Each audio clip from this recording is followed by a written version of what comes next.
आपण तोरो काकांच्या आवाजातला सुंदर जप ऐकलात. आता याच्या पुढे आपल्याला आज परत थत्ते काकू थत्ते काकू आपल्याला आता सांगणार आहेत गोष्टी. हरिओम. आता आकाशात पतितम तोयम आहे. ओके, आता आकाशात पतित तोयम घेऊयात मग. हरिओम. थत्ते काकू तुम्ही सुरू करा. हो हो. हरिओम. गुरुर्ब्रह्मा गुरुर्विष्णू गुरुर्देवो महेश्वरः गुरु साक्षात परब्रह्म तस्मै श्री गुरवे नमः. सद्गुरु मालती आई की जय. सद्गुरु मालती आईंच्या चरणी अनेक नमस्कार करून त्यांच्याच आशीर्वादाने आशीर्वाद रूप असं आपल्याला मिळालेलं आकाशात पतितम तोयम हे जे पुस्तक आहे त्यातला शिष्य ह्या प्रकरणाचा काही भाग आपण काल पाहिलेला आहे.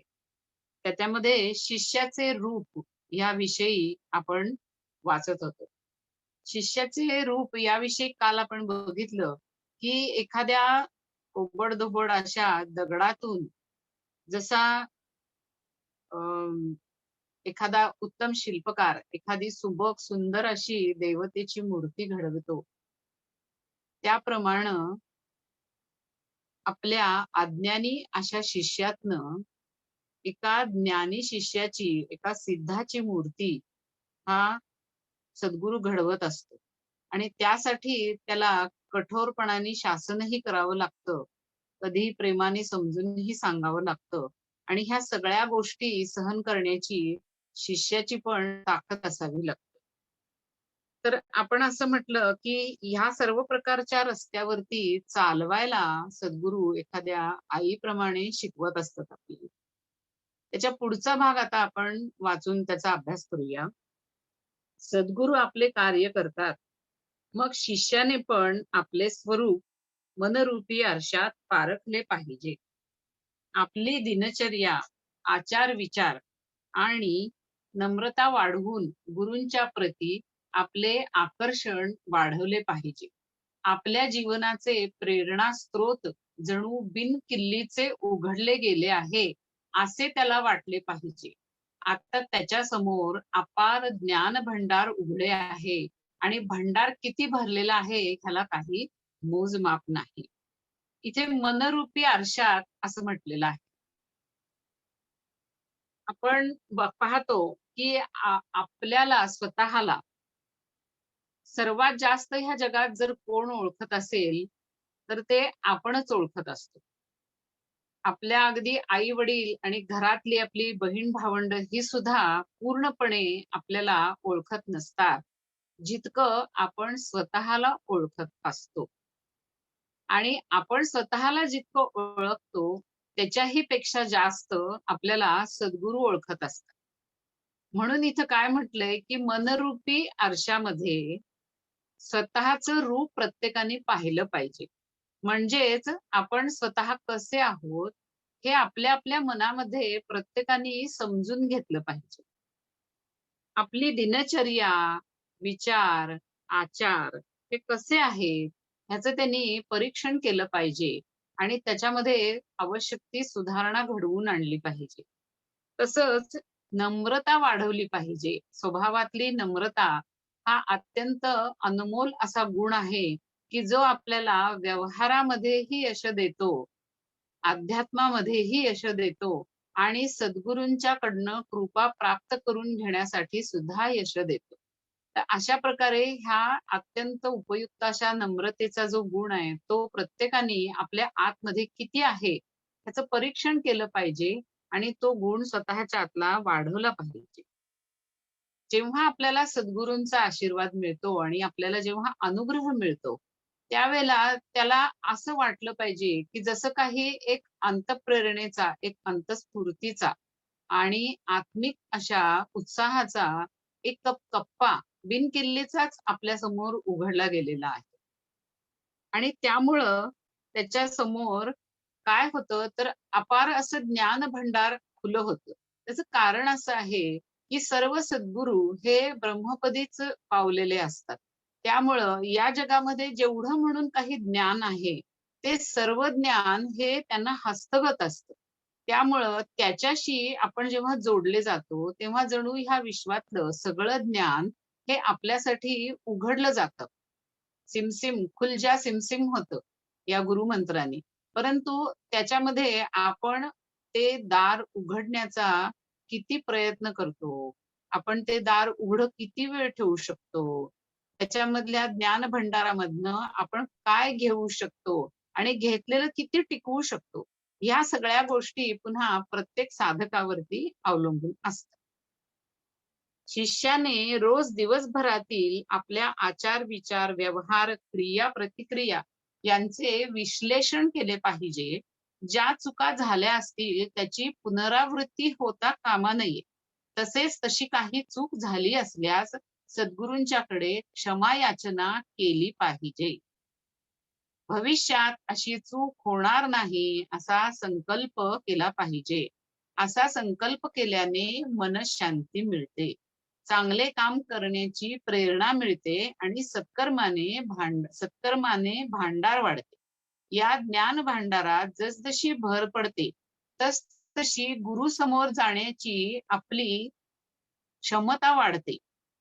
या ज्ञान भांडारात जसजशी भर पडते, तसतशी गुरु समोर जाण्याची आपली क्षमता वाढते.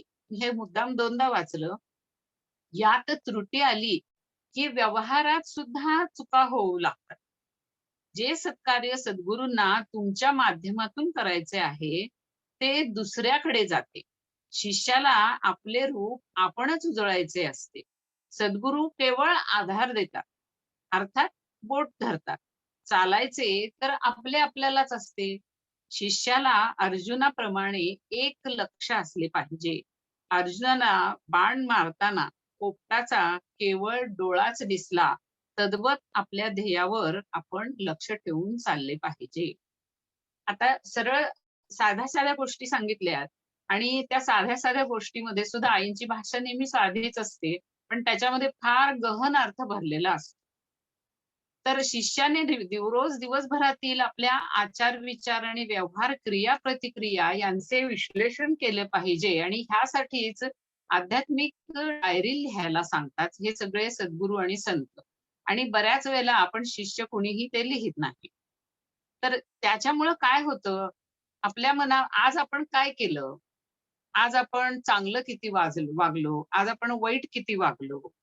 आणि आपल्या भोवतीने ज्या काही परिस्थिती आहेत आणि ज्या घटना घडतात, त्याच्यावरती आपल्या मनामध्ये प्रतिक्रिया काय उमटली, ह्याचा अभ्यास रोज सगळ्यांनी केला पाहिजे.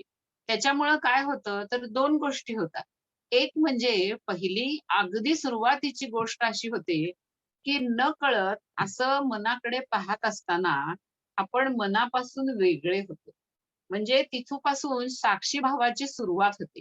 कारण आपण शरीर, मन, बुद्धी आणि या सगळ्यामध्ये एकत्वाने इतके असतो, की ह्या सगळ्या वेगळ्या पातळ्यांची आपल्याला काही स्पष्ट अशी जाणीव नसते. जेव्हा आपण आपल्या मनाकडे पाहू लागतो, तेव्हा मनाकडे पाहणारा मी हा त्या मनापेक्षा वेगळा होतो आणि त्यामुळे त्याला साक्षीभावाची सुरुवात असं म्हणता येतं, की जो साक्षीभाव हा आध्यात्मिक साधनेसाठी अत्यंत जरुरी असतो, उपयुक्त असतो. अशा पद्धतीने जेव्हा आपण स्वतःच्या मनाकडे पाहायला लागतो, त्यावेळेला आपल्याला शक्यता असते, की आपल्या आचार-विचारात काय चुकलेलं आहे, हे कळू शकतं आपल्याला.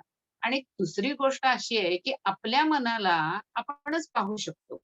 आपल्या बाहेरच्या वागण्याला लोकं बघू शकतात, पण आपल्या मनाला ते काही पूर्णपणे पाहू शकत नाही. ते आपणच पाहतो आणि ते आपल्यालाच पाहावं लागतं. कारण समजा एखाद्याच्या चुकीचा आपल्याला राग आला, तर आपण जर बोललो नाही किंवा आपण काही भांडी-बिंडी आपटून दाखवली नाही, तर लोकांना काही कळणार नाही, की बाबा या माणसाला राग आलाय. पण तो राग आलाय की नाही हे आपल्याला आतमध्ये चांगलं कळतं. ह्याला म्हणायचं क्रिया आणि प्रतिक्रिया. तर अशा पद्धतीने या सगळ्या गोष्टीचा अभ्यास हा साधनेसाठी अत्यंत जरुरी असतो. आणि मग आपल्याला कळतं, की आपलं काय चुकलं आहे. ही शक्यता असते की आपल्याला आपली चूक कळेल. आणि चूक आणि प्रमाद ह्या 2 गोष्टी आहेत. चूक कुठली? तर अज्ञानाने जेव्हा ती होते, त्यावेळेला ती चूक असते. आणि ती चूक कितीही मोठी असली आणि त्यांनी कितीही नुकसान होणार असलं किंवा झालेलं असलं, तरी सुद्धा कुठेतरी त्याला क्षमा असू शकते. परंतु चूक घडली, चूक कळली आणि तरी सुद्धा पुन्हा तीच चूक जर केली, तर त्याला म्हणतात प्रमाद. आणि प्रमादाला मात्र कधीही क्षमा नसते. जे काय परिणाम होतील, त्यातनं आपल्याला कोणीही वाचवू शकत नाही आणि ते सगळे भोगूनच संपवावे लागतात. आणि मग त्याच्यामुळं एक अखंड अशी चुकांची मालिका तयार होण्याची शक्यता असते. आणि मग तशी काही चूक झाली तर काय करायचं? तर मनोमन सद्गुरूंची क्षमा मागायची आणि जर शक्य असेल आणि जर योग्य असेल, तर ज्या व्यक्तीबद्दल आपला अपराध झालाय त्याची क्षमा मागायची आणि जितक्या प्रमाणामध्ये आपल्याला ती चूक सुधारता येईल, ती चूक सुधारून घ्यायची. तर असं केल्यामुळं काय होतं, तर बरेचसे परिणाम नलिफाय होतात, चुकीचे. आणि मग पुढं काय करायचं, तर पुन्हा भविष्यामध्ये अशी चूक माझ्या हातून होणार नाही आणि सद्गुरू तुम्ही माझ्या हातून ही चूक होऊ देऊ नका. मला वेळेवर सावध करा, अशी त्यांना विनंती करायची. आणि त्याच्यामुळं ह्या संकल्पामुळं काय होतं, तर एका निश्चयाच्या खांबाला आपलं मन बांधलं जातं. आणि जेव्हा ते बांधलं जातं, तेव्हा त्याला स्थिरता आणि शांती मिळते. म्हणून त्यांनी पुढे म्हणलंय, की संकल्प केल्याने मनाला शांती मिळते आणि चूक करायची नाही ह्याचा प्रतिपक्ष आपोआपच असा येतो, की चांगलं वागायचं, बरोबर वागायचं आणि त्यामुळं चांगलं करत जाण्याची प्रेरणा मिळते. कारण जेव्हा आपण असं करतो आणि चांगलं वागायला सुरुवात करतो, त्यावेळेला आपल्या मनामध्ये पहिल्यांदा आपल्याला शांती मिळते आणि मग त्याचे चांगले पडसाद हळू परिस्थितीतनं बाकीच्या व्यक्तींकडनं पण आपल्याकडे यायला लागतात. त्याला एखाद्या वेळेस वेळ लागेल, पण होतं ते. आणि त्याच्यामुळं आपल्या मनामध्ये शांती राहते आणि आपलं भांडार वाढतंय म्हणलं त्यांनी. तर भांडार 2 प्रकारचं म्हणता येईल आपल्याला. एक म्हणजे पुण्यकर्माचा साचा आणि दुसरं म्हणजे आपल्या ज्ञानामध्ये वृद्धी होते त्याच्यामुळे. आता जेव्हा मला कळतं, की अमुक-अमुक एक चुकलं, तेव्हा हे करायचं नाही. म्हणजे काय चुकलं? त्याचे परिणाम काय झाले? हे जेव्हा आपण अभ्यास करत जातो, त्यावेळेला अर्थातच कसं वागावं ह्याचं ज्ञान आपलं वाढलेलं असतं नक्कीच. आणि त्याच्यामुळं काय होतं, तर आपली वृत्ती, आपलं वागणं आणि हे सुधारत जातं. आणि जर आपण असं केलं नाही, म्हणजे चुका झाल्यात आणि हे आपल्याला कुठूनही कसंही सांगितलं गेलंय, की बाबा हे योग्य नाही. आणि तरीसुद्धा जर त्याच्यामध्ये आपण सुधार करू शकलो नाही, त्याच्यामध्ये जर त्रुटी राहिली, कमतरता राहिली, तर पुढं म्हणलंय, की त्याच्यामुळे व्यवहारामध्ये सुद्धा चुका होऊ लागतात. आणि व्यवहार इथं कुठला आहे? आता पुढचे वाक्य आहे, की जे सत्कार्य तुमच्या माध्यमातून करायचं असते ते दुसरीकडे जाते. मग आता हा व्यवहार कसा आला? तर व्यवहार म्हणजे खरोखरीच आपण जे सगळ्यांची व्यवहारामध्ये वागतो तेही आहे, सद्गुरूंचं कार्यही आहे आणि सद्गुरूंची सेवाही आहे. तर त्याच्यासाठी 1-2 उदाहरणं मला सांगावीशी वाटतात, की एका सद्गुरूंना शिष्य होते बरेचसे आणि त्या सद्गुरूंची अशी अवस्था होती, की वृद्धापकाळ आलेला होता. त्यामुळे त्यांची सेवा करण्यासाठी कुणातरी एकाला सतत तिथं थांबावं लागायचं. तर त्या काही शिष्यांपैकी एक शिष्य होता असा, की खरं तर तो शिष्य ना तसा मनाने चांगला होता बरं का. त्याच्या मनामध्ये आपल्या सद्गुरूंबद्दल अगदी खूप भक्तिभाव होता, त्यांच्यावर श्रद्धा होती. त्याला सेवा करायला हवी असायची आणि त्यामुळे त्याची जेव्हा नियुक्ती झाली, तेव्हा त्याला खूप आनंद झाला. तो खूप मनापासून सेवा करत असे. पण त्या शिष्यामध्ये एक त्रुटी राहिलेली होती आणि ती काय होती, तर त्याला सगळ्या गोष्टींचं कुतूहल असायचं. एक दिवस असं झालं, की सद्गुरूंना ठसका लागला. त्यांनी पाहिलं तर त्यांच्या तिथलं पाणी संपलेलं होतं. म्हणून त्या शिष्याला सांगितलं, की "तू जाऊन पाणी घेऊन ये." हा शिष्य निघाला. त्याच वेळेला त्याला काय दिसलं, तर त्यांच्या आश्रमामध्ये एका बाहेरच्या बाजूला 2 शिष्य कोणीतरी बोलत उभे होते. तर ह्याला अशी उत्सुकता निर्माण झाली, की हे काय एवढं बोलतायत? आणि ते बोलता-बोलता खूप रंगले होते, हसत होते, टाळी देत होते. म्हणून हा त्यांच्या जवळ-जवळ गेला. आणि त्याच दोघांचं काही ह्यांच्याकडे लक्ष नव्हतं. ते दोघं चालायला लागले पुढे-पुढे. हा त्यांच्या मागे-मागे. असं करत-करत बराच लांब गेल्यानंतर ते दोघं शिष्य थांबले. त्यांचा ह्याच्याकडे लक्ष गेलं. तेव्हा त्यांनी विचारलं, "अरे एवढं का हसता? काय बोलताय?" मग त्यांनी सांगायला सुरुवात केली आणि त्यामध्ये तो शिष्य एवढा रंगला, की त्याच्या पहिल्यांदा हातात लक्षातच आलं नाही, की आपण तांब्या घेऊन इथं उभा आहे. त्याच 2 शिष्यांचं लक्ष गेलं, "अरे तू आपल्या गुरूंचा तांब्या का घेऊन उभा राहिलायस?" मग त्याला आठवण झाली, की अरे सद्गुरूंना पाणी आणून द्यायचं आहे. तर एवढ्यामध्ये त्या सद्गुरूंनी दुसऱ्या शिष्याला पाठवलं होतं आणि शिष्यानी त्यांना पाणी आणून दिलेलं होतं. मग आता इथं सांगा, इथे सेवा चुकली की नाही? इथे व्यवहार चुकला की नाही? तर अशाच पद्धतीने आणखीन एक गोष्ट अशी आहे, की एका शिष्यावरती बरीच मदार होती, या सद्गुरूंची आणि तो शिष्य व्यवहारामध्ये कुशल होता. त्याच्यानंतर अतिशय तंदुरुस्त होता. वयाने तसा लहान होता, म्हणजे अजून त्याच्या हातून खूप वर्ष कार्य होण्यासारखं होतं. शिवाय त्याला बाकीच्या जागतिक काही टेक्नॉलॉजीचं पण खूप ज्ञान होतं आणि बुद्धिमान होता तो. परंतु ह्या सगळ्यामध्ये त्याला अत्यंत क्रोध येत असे, ही एक गोष्ट होती. आणि त्याला काही कार्यांमध्ये नियुक्त करून त्याच्यावरती हळू भार सोपवण्याचा सद्गुरूंचा विचार होता. परंतु काही घटना अशा सिरियली घडत गेल्या, की तो करायचा सगळं व्यवस्थित, पण कुठेतरी एखाद्या ठिकाणी त्याच्या संतापाचा असा स्फोट व्हायचा, की कार्य व्हायचं लांबच राहू दे, पण माणसं दुरावायची, माणसं दुखावली जायची. अशा वेळेला त्या सद्गुरूंना ती सेवा दुसरीकडे देणं क्रमप्राप्त होतं. म्हणून म्हणतात, की जे काम आपल्याकडे येणार होतं, ते काम दुसऱ्याकडे जातं. ते अशा पद्धतीने. शिष्याला आपले रूप आपणच उजळायचे असते. सद्गुरू केवळ आधार देतात, अर्थात बोट धरतात आणि रस्ता चालायचा हा आपल्यालाच असतो आणि त्याच्यासाठी त्यांनी अर्जुनाचं उदाहरण दिलंय, की अर्जुनाला जसा एकच त्याला डोळा दिसत होता फक्त. बाकीच्या शिष्यांना सगळं काय-काय दिसत होतं. कुणी तर अगदी आकाश दिसतंय, गुरुदेव तुमचे पाय दिसतायत. आता लक्ष समोर आणि गुरूंचे पाय कशाला ह्याला दिसायला पाहिजे? त्या पायावर बाण मारायचा होता का? पण ते असं असतं काहीतरी भाबडेपणाने काहीतरी सांगतात आपली श्रद्धा दिसावी म्हणून. परंतु अर्जुनाला माहिती होतं, की सद्गुरूंची आज्ञा पालन ही सर्वात जास्त श्रद्धा असलेली गोष्ट आहे. बाण मार म्हणल्यावरती त्याला फक्त डोळा दिसत होता आणि त्यामुळं त्याला धनुर्विद्या साधली. तसं आपलं जे लक्ष आहे, ते आपण आधी निश्चित केलं पाहिजे आणि त्याच्यावरतीच आपलं लक्ष असलं पाहिजे.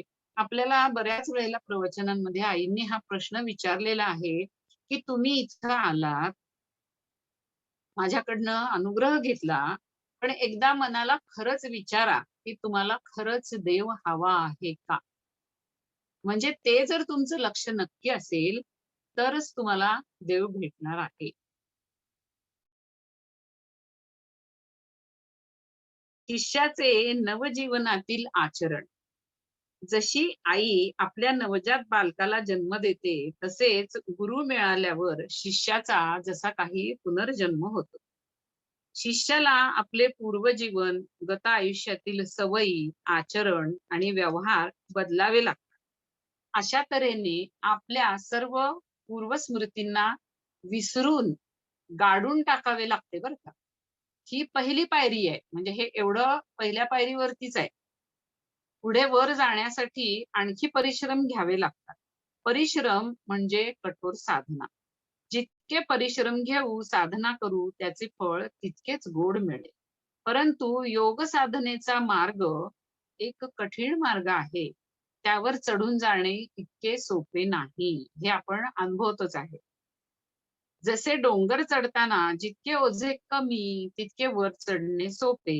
तसेच शरीरावरच्या भौतिक ओझ्याला तुम्ही जितके हलके कराल, तितकेच तुमच्या पायावर तुम्ही दृढतेने उभे राहू शकाल. आता याच्यामध्ये आपल्याला काय सांगितलंय त्यांनी, की जुन्या काय-काय गोष्टी आपल्याला गाडून टाकायला लागणार. कारण हा कसा आहे, हा आपला नवीन जन्म आहे. दीक्षा हा आपला नवीन जन्म आहे. तर म्हणजेच पुनर्जन्म आहे असं म्हणतात. तर त्याच्या आधीचं जे काही आपलं जीवन असेल, त्याच्यामधल्या पूर्वजीवन हे पहिल्यांदा म्हणले, की शिष्याला आपले पूर्वजीवन.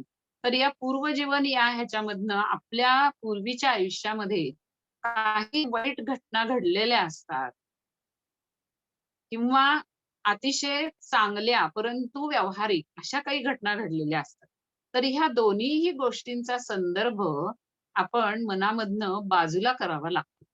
नाहीतर काय होतं, मी असे बघितलेत म्हणजे साधक, की खरोखरी त्यांचं आयुष्य पूर्वीचं जे असतं, ते गेलेलं असतं, कष्टामध्ये गेलेलं असतं. त्यांच्याबरोबर लोकं वाईट वागलेली असतात, काही घटना वाईट घडलेल्या असतात.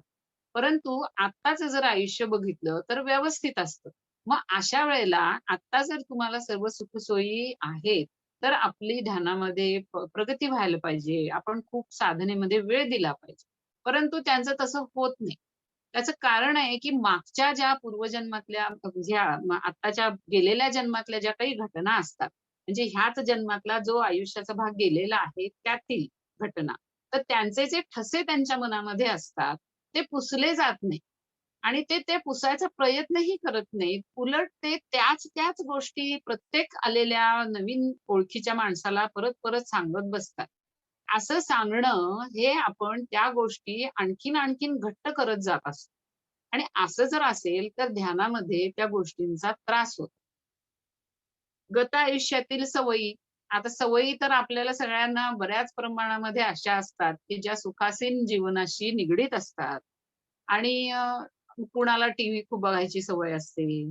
कुणाला वर्तमानपत्र डिटेल वाचण्याची सवय असते. कुणाला उगाचच आजूबाजूला काय चाललेलं आहे ह्याच्यामध्ये लक्ष घालण्याची सवय असते. कुणाला खूप झोप असते, कुणाला खूप खाण्याची सवय असते. तर ह्या सगळ्या ज्या गोष्टी आहेत, ह्या जर योगाच्या मार्गावर चालायच्या असल्या, तर त्याला आपल्या प्राप्त परिस्थितीनुसार एक अतिशय योग्य असं वळण द्यावं लागतं. त्याला आकार त्याचा त्या प्रमाणात लागतो. ज्याला आपल्याला म्हणता येईल, की नेटकं करावं लागतं. प्रॉपर करावं लागतं. परफेक्ट करावं लागतं.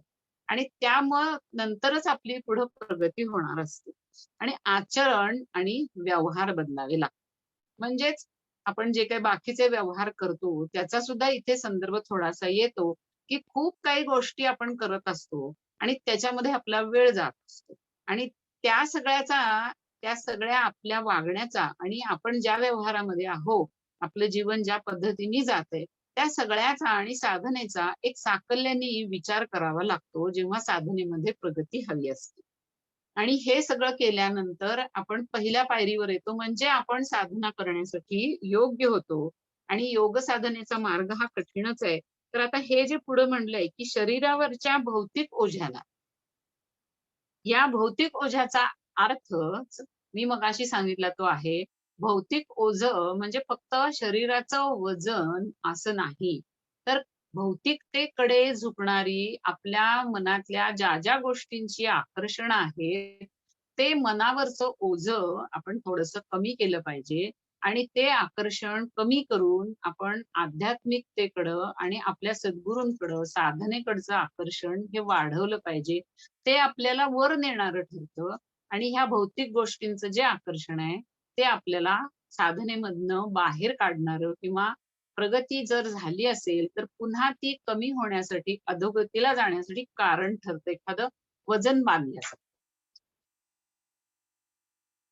सुरुवातीला प्रत्येक क्षणाला पायरीवरून घसरण्याची सारखी भीती वाटत राहते. फार सावधानता बाळगावी लागते. ही योग साधना सिद्धासनाने आरंभ केली जाते. सुरुवातीस या आसनामध्ये बसायला कठीण जाते, पण तो त्रास सहन करावा लागतो. हा मार्ग अडचणींना ओलांडत पार करायचाच आहे. यामध्ये सगळे यमनियम आणि विचारांना एक रूपात सांधावे लागते. हळूहळू वेळेला बांधून ठेवावे लागते. वेळेच्या बंधनाला आपण यशस्वी झालो, तर पुढे दुसरी क्रिया सुरू होते. ही क्रिया सुरू होणे ही यशाची खूण असते. यामध्ये अवरोधकही असतात. ते म्हणजे पहिले आपले कर्म आणि दुसरे म्हणजे आपल्या जुन्या सवयी.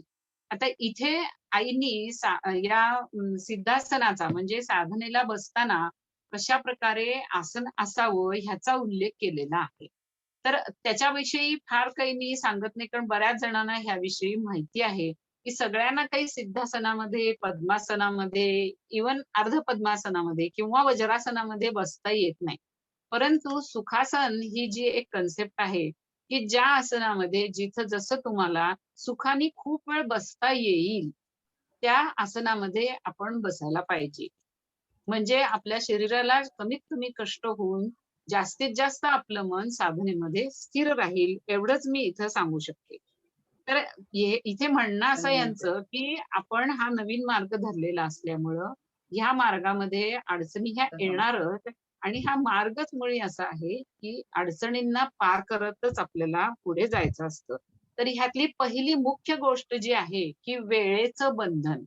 वेळेचं बंधन म्हणजे काय? तर आपल्याला ज्या ध्यानाच्या वेळा आईंनी सांगितलेल्या आहेत, त्या ध्यानाच्या वेळांमध्ये जर आपल्याला ध्यानाला बसता आलं, तर जास्त फायदा होतो.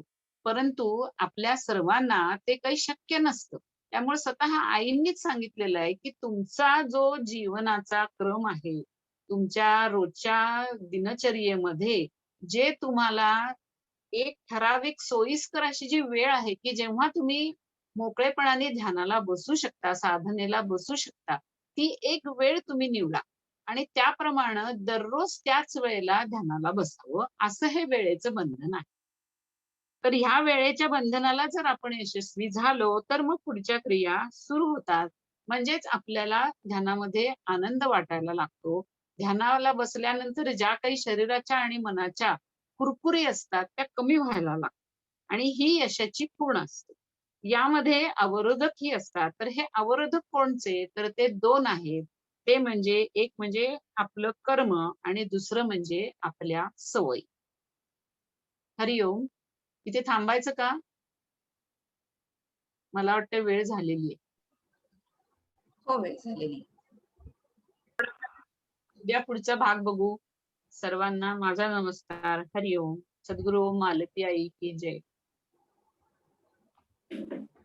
आताच थत्ते काकूंनी आकाश पतित तोयम ह्या आईंनी लिहिलेल्या सुंदर पुस्तकाचे विवेचन अगदी सोप्या शब्दात आपल्याला समजावून सांगितले. उत्तम साधक होण्यासाठी नम्रता असायला हवी, लक्ष्यापर्यंत पोहोचण्याचा ध्यास असायला हवा. हेच आज आपल्याला त्यांनी एकदम सोप्या शब्दात सांगितलं आहे आणि आपणही आता तसेच वागण्याचा प्रयत्न करूया.